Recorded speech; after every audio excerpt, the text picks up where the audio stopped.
छोटा सा दृष्टांत बता दूं ताकि विश्वास हो जाए आपको। तुलसीदास जी महाराज कथा कहते थे, और जब कथा कहने बैठे तो प्रेत सुनता था, प्रेत। और जब प्रेत कथा को सुना तो उसने सोचा कि सब दक्षिणा दी हम दे दे, और गया बाबा के चरणों में प्रणाम किया। महाराज प्रणाम। कहा कौन हो? कहा महाराज मैं प्रेत हूँ। कहा चाहते क्या हो? कहा मैं दक्षिणा देने आया हूँ। तो गोस्वामी जी ने कहा कि हमको पैसे की आवश्यकता नहीं है। कहा फिर? कहा मैं कथा कहता हूँ भगवान के लिए, भगवान प्रसन्न हो जाए। तो कहा फिर? कहा मैं भगवान का दर्शन करना चाहता हूँ। तो प्रेतवा कहा कि मैं करा दूं। कहा कैसे? कहा आप जब कथा कहते हैं तो हनुमानव जी आके सुनते हैं। तब तुलसीदास जी ने कहा कहाँ आते हैं, हम तो जान ही नहीं पाए। कहा जब कथा प्रारंभ होती है सबसे पहले वही एक वृद्ध का रूप बना के पीछे बैठते हैं। तो गोस्वामी ने कहा आपकी दक्षिणा पूरी हो गई, जाओ। आज दूसरे दिन कथा कहने के लिए आके बैठे तो निगाह घुमाए पंडाल में, सबसे पहले एक बुजुर्ग आके बैठा पीछे। हनुमान जी जान गए कि यही है क्या। आज कथा हो गई, सब चले गए तो वृद्ध धीरे से उठे और जाने लगे। तो गोस्वामी जी प्रणाम करके जब गए उनके चरणों में गिरना चाहे तो हनुमान जी ने कुष्ठ रोगी का रूप बना लिया, कोढ़ी का रूप बनाया। अरे भैया, अरे महाराज क्या कर रहे हो, क्या कर रहे हो? तब तक बाबा गिरे, धड़ाम से चरणों को पकड़ लिया। हनुमान जी खुश हो गए। सीटी नंबर है।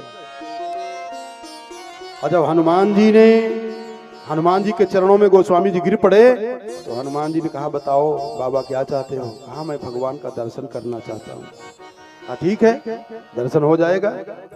तो हनुमान जी प्रार्थना किए विशेष रूप से, और भगवान तैयार हो गए। तो चित्रकूट में राम घाट पे बैठे थे गोस्वामी जी, और उसी समय पे भगवान राम हनुमान जी की प्रार्थना को स्वीकार करके जब आए तो घोड़ा से उतरे राजकुमार, और तुलसीदास जी से कह रहे हैं बाबा चंदन लगा लूं क्या? गोस्वामी जी ने कहा लगा लीजिए महाराज। और जब चंदन लगाए, लगा के चले गए, तुलसीदास जी पहचान नहीं पाए। जब चले गए तो हनुमान जी ने कहा क्यों बाबा पहचाने भगवान आए थे? कहा कब आए थे? अरे कहा घोड़वा पर बैठ के वही तो थे। कहा भैया हम तो भूल गए महाराज, हम नहीं पहचान पाए, कृपा कर दीजिए। पुनः हनुमान जी ने भगवान राम से प्रार्थना किया, और भगवान राम जब पुनः गए हैं तो अब की बार जब पुनः कहा कि बाबा चंदन लगा लूं, कहा लगा लीजिए। तो हनुमान जी ने सोचा कि हो सकता है ये फिर भूल जाए।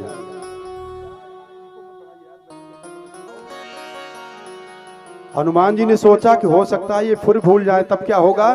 तो हनुमान जी तोता पक्षी बन करके पेड़ के डाल पे बोले, दोहा बोल दिए। क्या बोले? चित्रकूट के घाट पर अरे भाई संतन की भीड़, अरे तुलसीदास चंदन घिसई, तिलक दे रघुबीर। गोस्वामी जी तुरंत चरणों पे आए, गिर पड़े धड़ाम से। हमारा कहने का भाव क्या है कि कथा सुनोगे तो जान पाओगे, अन्यथा अश्विनी कुमार को ढूंढो पता नहीं पाओगे कौन है अश्विनी कुमार, है ना?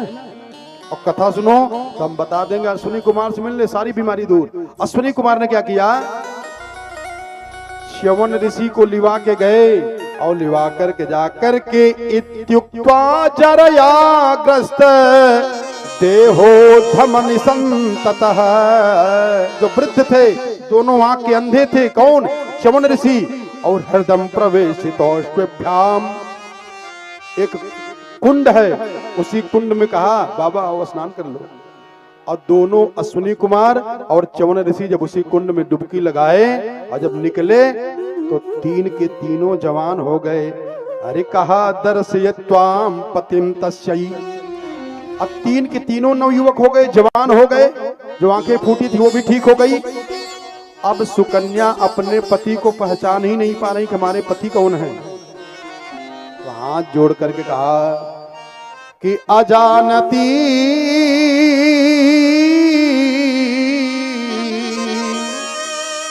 अजानती पतिम तस्यै।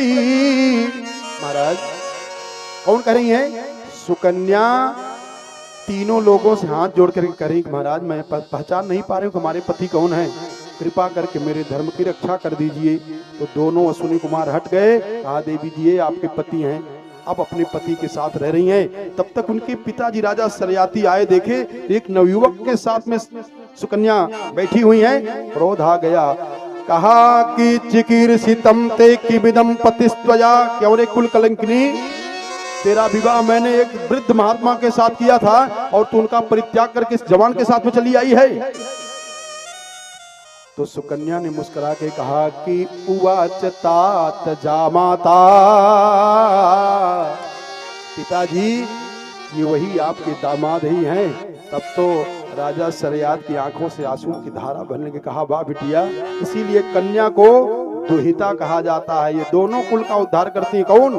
कन्या, लड़की। लड़का तो केवल एक कुल का उद्धार करता है, लेकिन लड़की दोनों कुल का उद्धार करती हैं। जानकी जी जब गई हैं चित्रकूट में, अपनी सासुओं की सेवा की हैं, साध्वी बनी है भगवान राम के साथ में, तो विदेह राज जनक की जो हृदय है वो पिघल गया। ऐसे जो विदेह है, विदेह का हृदय पिघल करके आंख के रास्ते से बहने लगा। अरे पुत्री पवित्र किन्ह कुल दो, पुत्री पवित्र किन्ह कुल दो, पुत्री पवित्र किन्ह कुल दो, पुत्री पवित्र किन्ह कुल दो, पुत्री पवित्र कुल दो, पुत्री पवित्र किन्ह कुल दो।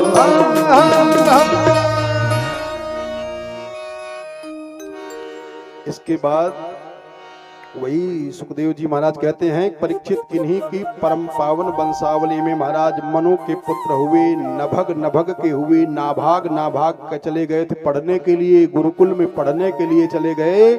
और गुरुकुल में पढ़ाया जाता है कि मातृदेवो भव, पितृदेवो भव, आचार्य देवो भव, अतिथि देवो भव।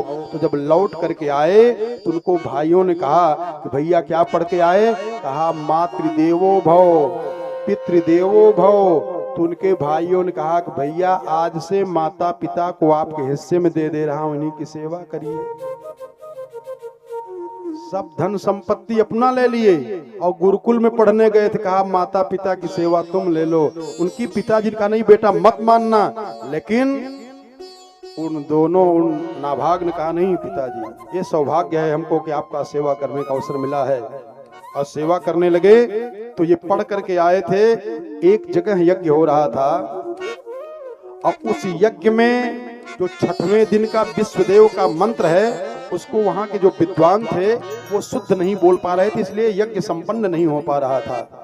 तो नाभाग के पिताजी ने कहा कि बेटा तू पढ़ करके आया है गुरुकुल में, उस यज्ञशाला में चला जा और जो मंत्र का उच्चारण शुद्ध वो विद्वान नहीं कर पा रहे हैं उसको तू ठीक करके सही बोल दो और यज्ञ संपन्न हो जाएगा और उनका भी काम बन जाएगा, तुम्हारा भी काम बन जाएगा।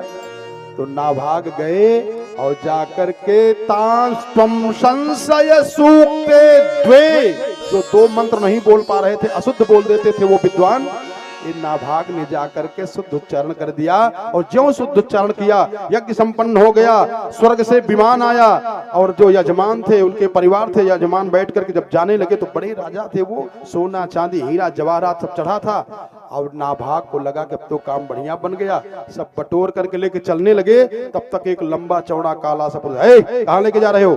ये सब हमारा है। इतनी गरीबी में भी धर्म नहीं छोड़ा, ध्यान देना। और तब आए अपने पिताजी से, कहे पिताजी सारा धन में एकत्रित करके लेके आ रहे थे, तब तक एक आदमी आया, उसने कहा कि हमारा है। कहा भैया यज्ञ से बचा हुआ सारा सामान रुद्र का होता है, उसको नहीं लेना चाहिए। जैसे जो सत रज तम हवन कुंड बनाया जाता है और जब डालते हैं तो कुछ बाहर गिर पड़ता है और कई लोग हैं उसको भी बटोर के उसी में डाल देते हैं और कई लोग हैं उसमें से बचा हुआ लेके घर चले जाते हैं, वो दोष हो जाता है। वो सब रुद्र भगवान का छोड़ देना चाहिए, वैसा जैसा का तैसा छोड़ दो। तो जब ये बात बताए तब प्रसन्न हो गए और प्रसन्न होने के बाद कहे रुद्र देवता क्या बेटा अब इसको मैं दे रहा हूं, इसको तुम लेकर के जाओ प्रसाद में, और ब्रह्म ज्ञान करा दिया किनको, नाभाग को।